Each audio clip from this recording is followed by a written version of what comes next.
Hey guys, what's up? It's Debo here, doing a Tanks Guide perspective for Ravana EX. This fight I recommend item level 170. If you're solo tanking, you might want to be a little bit higher like I was, around 180-ish. Otherwise, if you're using two tanks, 170 is more than enough.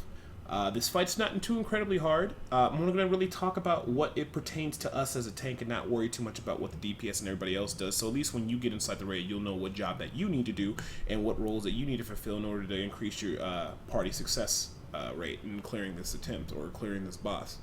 The boss has a couple attacks that you need to watch out for. One of the attacks is Blinding Light. It is a blade strike that splits damage amongst how many people get hit by it. So you can, if you're doing a solo tank method, you're going to need to use the group and fling her around really quick to basically mitigate the damage. Or you can pop a cooldown and take it, but that's kind of risky. But if you manage your cooldowns correctly, you should have no problem. She also does Tapsia, which is a AoE conal frontal blade attack that hits for once, and you're given a few seconds to get away from the front of her, and she casts a couple hits that come after that in succession. That is avoidable. After that point, she does use a ground pound attack that does AoE damage to everybody, and then eventually she just rotates right back into another blinding light or blinding blade. She also has another mechanic where she puts up shields around her body where only certain areas or certain sides of her that can be attacked, and if you attack on the incorrect side, she will knock you back. So for the first phase, you just want to make sure that you get the rotations down pack and you know which order the attacks are coming. You want to make sure you mitigate the blinding blade or whatever it's called as much as possible to prevent you from getting wiped or getting one-shotted. You want to make sure you never ever bring a Tapsia into the party because that will kill everybody. And you want to make sure you don't get knocked back from her parry attack skill that will basically push you back and cause her to move forward and start doing damage to the fence. So let's just go ahead and get started. I'll give you the play-by-play. So I like to come in, I use like flight or fight, I like to use scoring, and I also circle scoring, and I also like to try to get off my early rotation. And like I said, just to get a good amount of threat on her because we are going to be dealing with the parry mechanic in a little bit. So as you saw, that was the first blinding light. Or, I'm sorry, blinding blade. I gotta get that right. So after the first blinding blade, then you just basically can run through her. Now, if you have two tanks, the two tanks could have stood out in front, but in the beginning, it's not a big deal. So we mitigate the first one. Took the blinding blade. We're gonna run through her, and then we're gonna watch out for her parry attack next, or that she's gonna channel. It's called the Seeing Right. When you see this, it's just better to stop what you're doing. Because what's going to happen, she's going to put up 3 areas where she cannot be attacked on. And if you attack on this side, where she has a shield up, what's going to happen is whoever does this is going to get knocked back and get a slowing debuff. So the only thing you need to do during this phase as a tank is if you have flash, just pop a couple flashes, maybe just 2. And then you got to watch for this debuff. It's going to be a sword up top, and that's going to count down. And as soon as it counts down, you can go ahead and finish off your rotation and do what you need to do. So if you got a combo prepped, you can usually wait out the couple seconds for the parry, and then on the last second finish your combo, because by the time it lands it will be off and you don't have to worry about it. Now in some situations when she does use this parry attack or this parry skill, the Seeing Right or the Seeing whatever size she does, she can do the Seeing Front, which means that if you don't see a shield in front of you, you can just DPS and do what you want. You can just, you know, do damage to her however you want to do. You don't have anything to worry about. So we're going to go ahead and see the mechanic get put down right now. And as you guys saw, she put up 3 shields. She had one in the back, the front, and the side, so you can only DPS from the side. So basically, I took a little bit of a knockback there, and you're really not supposed to do that. You're supposed to be very careful. When you do get knocked back, don't panic. Just walk back forward. Or let's say you do an attack, right? Rise the parry thing goes off and you know you're about to get pushed back. Take a couple steps forward. You'll get hit. You'll get knocked back. You can run back to her. You'll be perfectly fine. Just don't freak out. It takes a little bit of time of getting used to. But eventually, all this stuff is scripted so you know better what not to do. And you definitely know, okay, well, she's about to be doing the searing in the front or the back, or, you know, I just got to basically wait till the parry fades off before I attack, because you don't want to get knocked back. So, like I said, we'll just rewind it back just a little bit so you can show you the next skill. So after that attack, as you see, I just do a couple flashes. She's going to do her, I got knocked back a little bit, she's going to do her next attack called Tapsia. Very easy attack to deal with. It does one AoE, like red claw, cleave kind of thing in the front. All you got to do is once you see that red cleave claw, step to the side, and if you're solo tanking, you want to start stacking in the group immediately. Otherwise, if you have two tanks, you just want to step to the side and then get back to the front, and the other tank will get ready for the blinding light to mitigate the damage. I'm solo tanking. So to make this even easier for myself, every time he does Tapsia or begins with it, I just basically go behind her. So as you see, gets cast in 1 second here.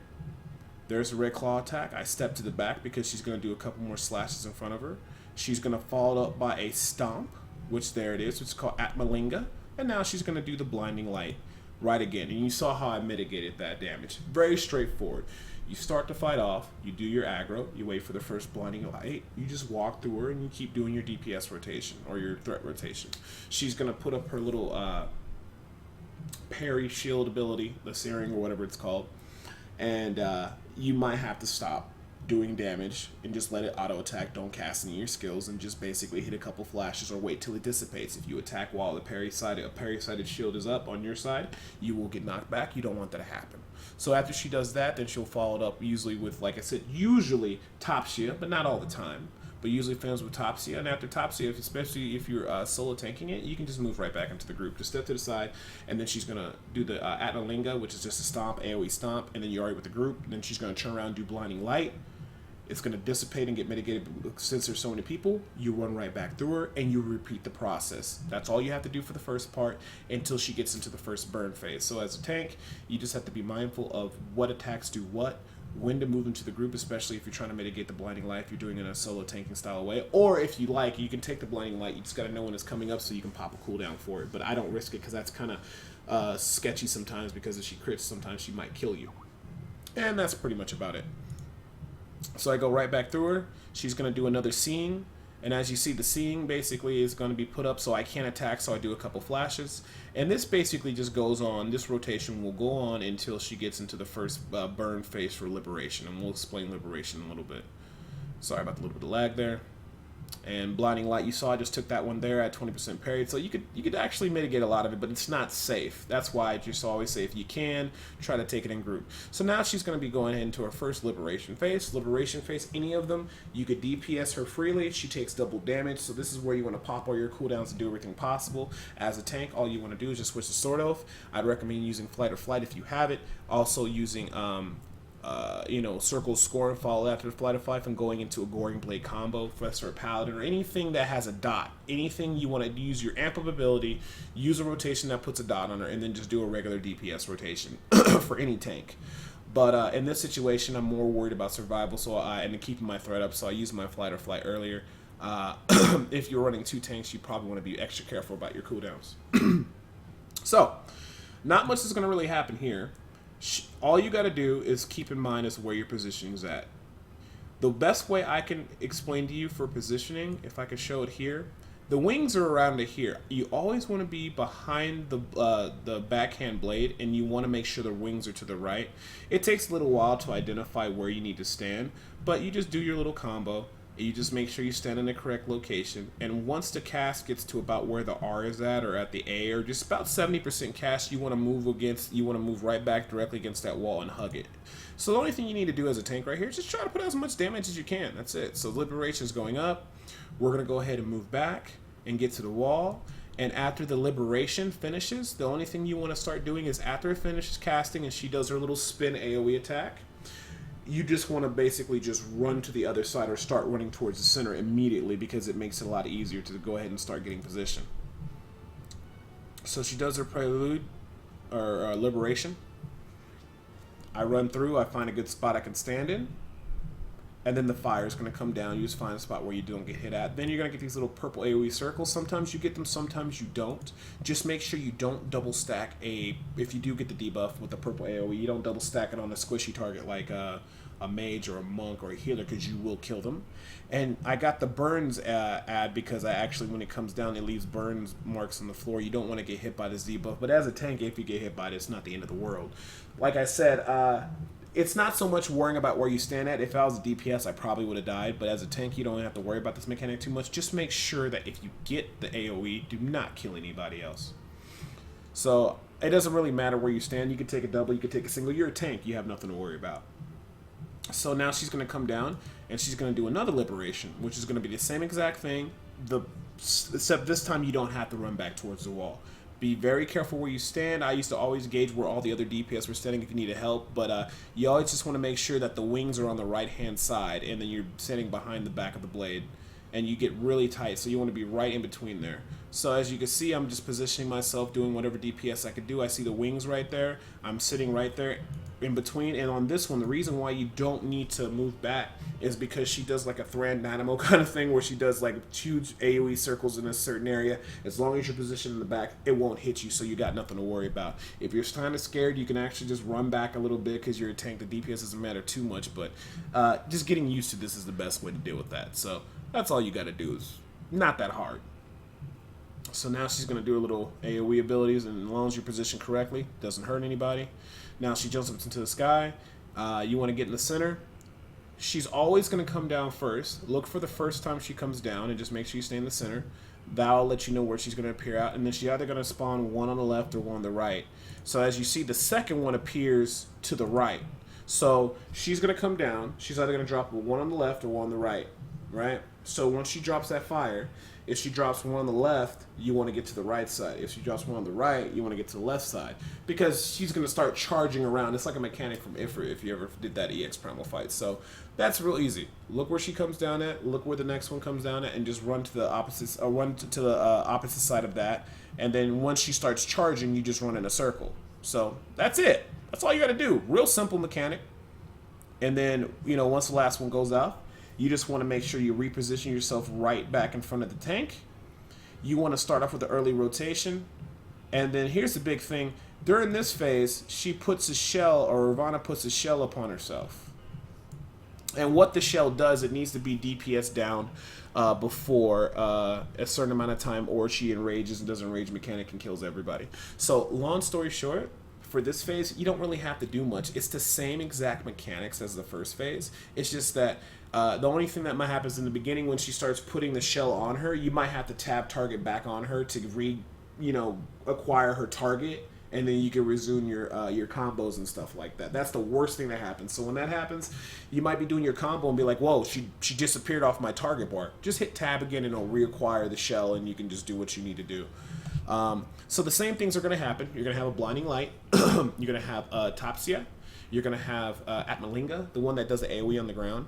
And you're also going to have, well, I think that's all it. And well, and of course she's still going to be doing the parry effect where she places the shields around her in certain areas. So it's like this one right here, she actually did it in the front, so I don't have to worry. I can keep doing my rotations. There's nothing really much to worry about. And up until she actually summons the butterflies, usually depending on your DPS, you for the most part don't have to worry about anything. See, I actually hit her parry and I got knocked back, but I just repositioned. So basically, you're just going to be doing your same rotation. She's going to say, take these wings, yea, souls of war. She's going to spawn these butterflies. And after the butterflies, you should get your first Tapsia like I just did. So as soon as that happens, just like before, step to the side, especially if solo tanking, get ready to mitigate the damage. I think she might fall with the Atmalinga, or she might go directly into a blinding blade. We'll see. Atmalinga, which she stomp prime the ground, blinding blade, then you go back to the front, and that's all you have to do. Now she's going to do the seeing left effect again, which now means you can't attack from the front. And then you just sit there. I don't attack, I don't flash, I do anything. The DPS won't even have to get to attack her during this chance because they're trying to kill all the butterflies. That's something you don't have to worry about. She does another Tapsia. She's going to do another Atmalinga, I do believe. There it is. And now she's going to do a blinding blade. It's the same repeatable stuff. So that's all you need to do as a tank until the phase is over. You don't have to worry about ads. You don't have to worry about killing things.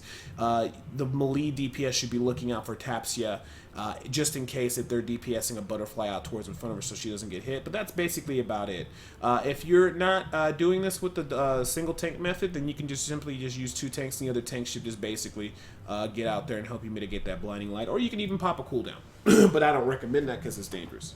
So that's pretty much about it. And this is going to bring us to, I basically would say, the second phase. So as long as you get the rotations down early, you'll be perfectly fine as a tank. That's all you really need to do. It's not that hard. You just got to practice it and get it ingrained in your head, and that's about it. So once you get to this phase, this is going to basically, like I said, how many swords you have on the ground is how many stacks of vulnerability you get, but this is something you don't have to worry about as a tank because the DPS should be handling it. Alright, so she's going to do this attack. It's going to put us in the next phase. And now we're back on the ground, and the first thing I'm going to do is I'm going to start doing my damage and getting my threat. Now, you saw how I looked back at that wall. As a tank, you want to make sure you get threat and a problem doesn't happen. You could pop a cooldown here. It doesn't do a lot of damage. But for me, I'm a paladin. I have Tempered Will, or Iron Will, or I think it's Tempered Will, I forget. It makes it so that whatever ability as a tank, if you want to pop that skill that makes it so you don't get pushed back or you can't be pushed back or, you know, moved in any kind of way, that's the perfect time to. And I do. So I sit there and get my extra rotation and I just take the hit. For DPS, you don't want to do that because you'll die. You want to get against that wall. But I'm getting my early threat in. I pop my Tempered Will or whatever. I don't move. And the main thing is, if you're a paladin, this is a good chance. Everybody needs to stack up because they're going to do like a Therion Beam type of attack. And it mitigates based upon how many people are stacked there. So if you're a paladin, you have that new shield ability, the Veil. You want to pop that skill because it will help you mitigate everything. Or at least when the healer tosses a heal on you, that's additional mitigation for the attack that's getting ready to come up. So we stack up for the attack. I take it. And then all I do is just move to the, I just flip her around or I just run through her and start taking her away from the group. Now during this phase, this is something you don't have to worry about. The DPS are going to get praise, okay? And, or like this prey-like attack. These red circles above their head, it is the DPS's job to run it to the main tank and drop it on the main tank. So right now you might panic and be like, oh my gosh, I just lost threat. No, you didn't lose threat. When she starts this phase, when she focuses on somebody else, it's not because you lose aggro. It's because they're getting one of those red circle praise on top of their head. And it's the DPS's job to drop it on top of you. So we're going to see that in a little bit right here. So I sit here. Everybody's going to run to the front, drop those red circles on top of me, and then for every single red circle she made, she's going to give you that little Super Kanaka, a Sopran, that frontal AoE hitting attack that should only be hitting you for every single person that dropped a red device on you. And then after she follows that, or does that, she follows it up with the orb face, and also with the straight AoE line that hits. I've never gotten hit by it. I don't know if it kills you. So after she finishes all those frontal AoE attacks, the little circles are going to come up, little orbs. You don't have to worry about this. You don't have to worry about nothing. The only thing you need to be worried about is that you walk backwards and to the left, or you just don't touch the orb, because that will give you invulnerability up. You don't want that. That's all you got to do as a tank. Real easy. And avoid the frontal AoE spell ability she's about to do. So she's about to do it. The Rose of Hate. I step to the side. I wait a little bit. And when everybody starts running, I start running. I'm going to take a couple hits here. As soon as these dissipate, we run right back in. You can pop a cooldown, which I did to mitigate the damage of those attacks. That's all you got to do. So at the beginning of the phase, you just got to make sure your back is positioned to a wall in case you're going to take that knockback, or you can pop an ability that makes it so you don't get moved. You start your regular DPS rotation. You guys stack up so you guys can mitigate the damage. And then you just basically tank her straight up. You just stay in front of her. The DPS is supposed to drop the praise on you. She starts doing the AoE frontal cone attack. The spears of the orb spawn. And then all you gotta do is just make sure you don't touch a spear. And then you just start running in a clockwise fashion or counterclockwise, depending on what your group is doing. And then once those orbs dissipate, you can run back in the center, take the rest of those hits, but you can pop a cooldown, help the healers out. The reason why you don't want to keep running is because you might be too far away from the healers and you might die. It happened to me once before too. So after we go through all that, she's going to go ahead and go into another DPS phase, or another liberation, I should say. So we're just getting as much damage as we can. And now we're going to position behind the boss, because now Ravana is going to be doing her next liberation. Now this liberation, I know it's a different name for it. I'm basically just going to call it dive bombs, right? I want to keep it very simple for you, right? As you can see, we have I do believe we have a C marker right here. Now I'm gonna put my mouse a little bit low. We have a B right around here, and then we have an A to my left, right? So you got A, you got B, you got C, right? So A, B, and C, and then the opposite side of B would be considered the D. So I'm gonna say that again. You got your A marker in the left-hand quadrant, you got your B marker behind you, usually. You got your C off to the right, and then you don't have a D marker, so it's on the other opposite side. So during this phase, when she's casting Swift Liberation, when she gets to about 60 to 70%, you need to look above your head. You're going to get a sword mark. If it has one sword, then you should run to spot A. If you get two swords, you should run to spot B. 3 swords, spot C. 4 swords, spot D. Now, in all the times I'm tanking as a tank, I've only ever got one, usually, for the most part. Now, you might get 2, you might get 3, you might get 4. Your only job as a tank right here is to make sure you don't kill anybody else and you do your job. So what I'm going to do is I'm going to sit here, I'm going to look. I don't think I actually get a mark in this one. We'll see. And I'm watching right now, and I zoom in a little bit, and I'm watching to see if I get a mark. And I'm looking, and you notice I got a mark. So you see how quickly I turned? Do not try to keep DPSing if you get to this mark. If you get this mark, your number one priority is getting to your designated spot. So since I noticed for me, I was getting the 1 sword mark a lot of times as the main tank, what I do is I would DPS her from the side with A right behind me, and I would run backwards. Now, sometimes I might get 2, I might get 3, but at least if you know, okay, the marker B is behind me or marker C is behind me, when you get a mark, you'll know. If I'm sitting and I'm in front of A, that's where the first sword person who gets for the 1 sword mark is supposed to run. That means he's going to be the first one attacked. If I'm DPSing and let's say I'm at B and I get the first sword mark, I automatically know, okay, A is to my left. I need to run there right now. So I guess the big thing I'm trying to stress right here is you need to be aware of your surroundings so that if you do get a mark, you know which direction to run immediately. If you do that, it makes this phase real easy. So I run over here, I pop, and then the next thing I do is I'm focused on my mark. As soon as that mark finishes off, you need to just run. Like, run immediately. Now, some people like to run to the left or right or at different angles and stuff. I just keep it real simple. I don't have a back connection. Back connection, you might have to try to figure out how to do it a different way. But for the main thing, it's just you watch your mark. When your mark fades off, run to the center.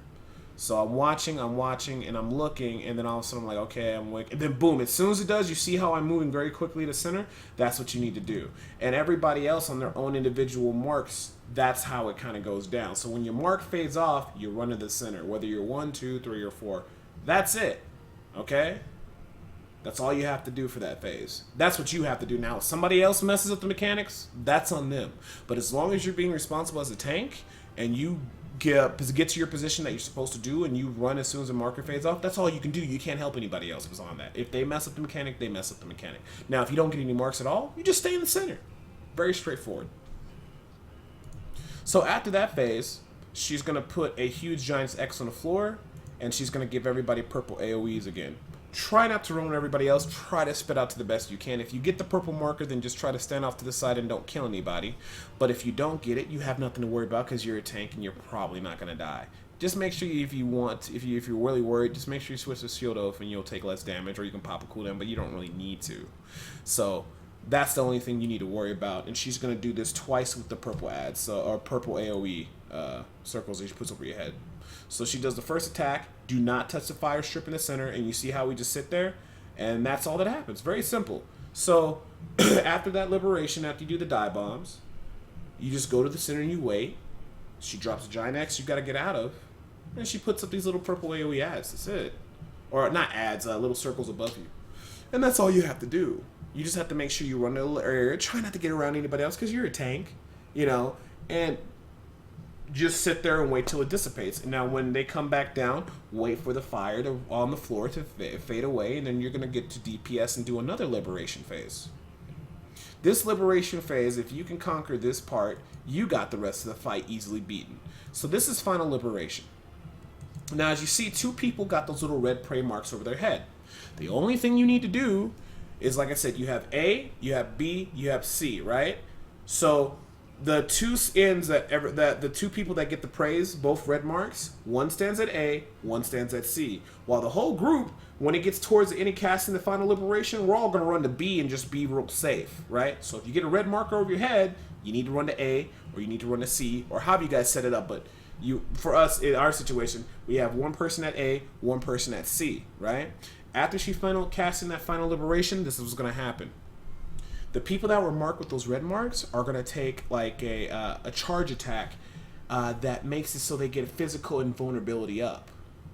And that's it. They take the hit. They might need to be shielded, but if it's yourself, then you just take the hit. And that's it. So after they take the first initial hit, everybody's going to run over. They're going to, or at least if you're the tank, you should be taking the prey off them. So they're going to get marked for prey. They're going to run to A or C. Ravana's going to hit them once. After they get hit once, they're going to need people to take it off them. So if you're running 2 tanks, both tanks should try to take off the praise if they didn't get prey themselves. You basically have to swap off the prey from the person because the red prey will blink off again. And if you're standing there again when the second prey goes off, you'll take it and they can run away because they cannot take 2 charges in a row. So let me just reiterate this so you understand. 2 people will get marked. Those 2 people marked will enter their circles and wait. When Final Liberation cast, then all you have to do, they're going to get hit by a charge attack from Ravana. All you have to do is make sure that people in your group take the second prey that gets cast on them after a couple seconds after that off of them so they don't get 2 hits in a row. If you're a warrior or if you're a death knight or you're a paladin, let's say you get the prey. You get marked. You run to your spot. Ravana does the first charge. After that, you could pop a home game, you could pop hollow ground and whatever the Dark Knights have, and you can take the second attack and no one has to take a prey off you. That's just a little tip, but usually sometimes people will still take it off you. Alright, so that is the #1 thing that will kill your raid group.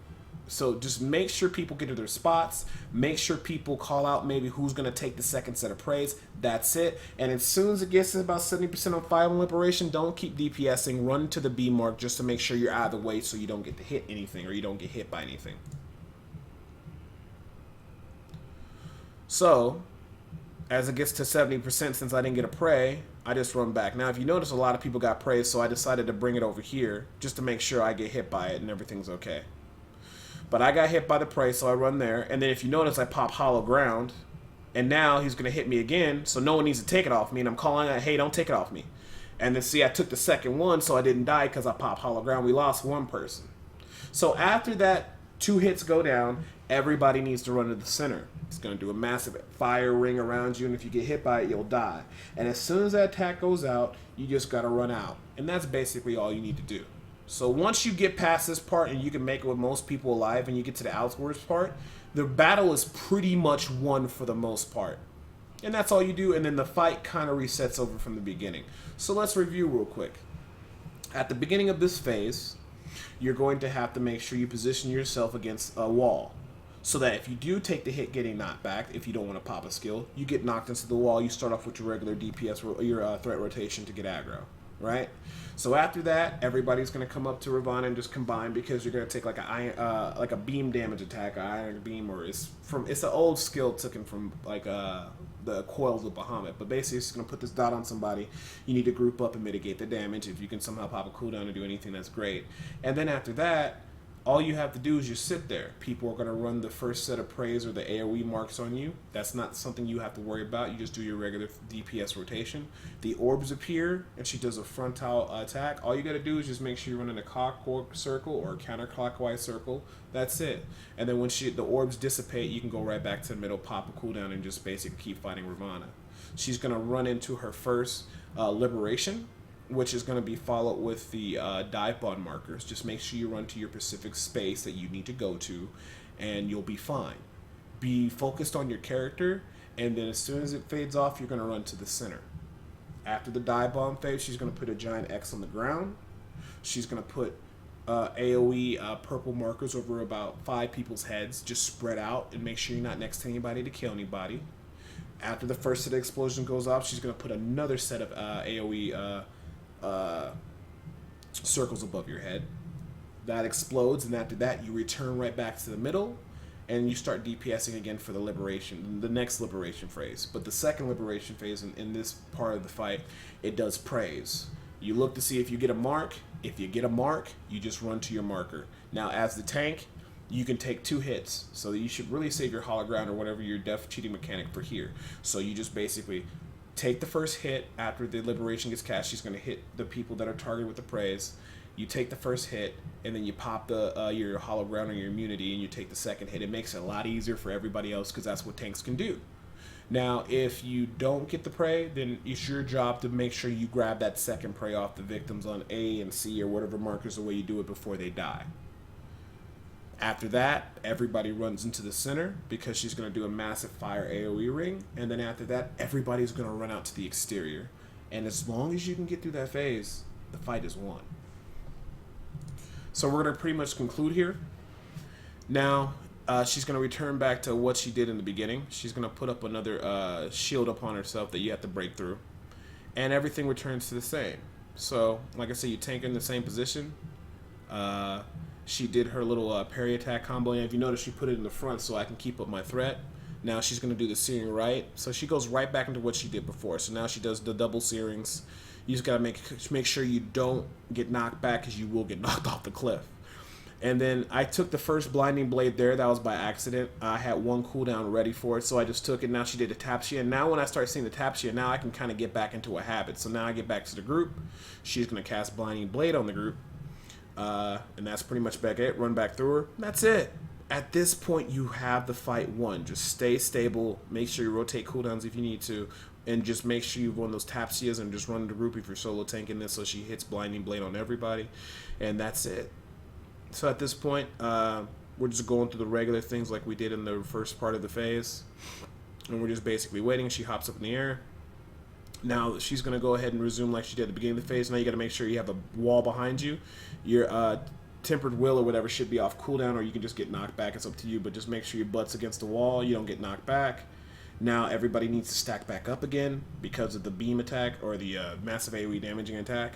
And that's it. So you take the damage and you just go right back to what you're doing. Now they're going to have to drop the those little prayer red circles on you, so to make sure you get all the AoE effects. So now they're all dropping on top of me. That's how it's supposed to go. We're DPSing. And now we're just going to just go ahead and take all these hits. This is a good time for DPS to get some real nice DPS damage. As long as you can get to about 12% or so around this phase, you have no problem. You should be able to beat this fight easily. So the orbs come up, the Rose of Hate. We're going to go ahead and go in a clockwise circle again. Really simple, straightforward. And then as soon as those orbs dissipate, I'm going to run right back in it. And right here is where you can pop in your Sword Oath or whatever DPS stance you want. Because if you don't burn her after the next Liberation, she will enrage. So make sure you break your level 3 limit break at this point by melee if you got it. And you're going to see her damage drop, or her HP drop all the way down to 4%. And then basically just burn her through and just finish her off, and you have the fight won. And if you don't kill her at this phase, you're pretty much done, and you will hit the enrage, and she'll just auto-kill everybody. So we cut it kind of close, and we got her knocked down. I'm sorry the video took 32 minutes to explain everything, but this is really just to help the tanks out there. If you guys need a more short and straightforward point to the guide, I recommend Mr. Happy. He got really great stuff, and he keeps the fight very simple, and he gives you an overall generalization what everybody's supposed to do.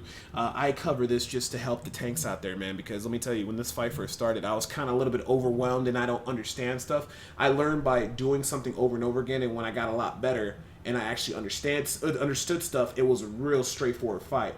So like I said, the reason why I make these videos so that if a tank out there sees this, they can take time to watch this video, kind of really understand how things work and what the skills are, and exactly like a play-by-play, because sometimes you might watch a video and you don't really, okay, what does that mean? Can I attack this parry thing or not? When I first did this fight, I was attacking the parried shield because I thought I was supposed to do it, and I kept getting knocked back. But hope this video gives you a little bit of clarity.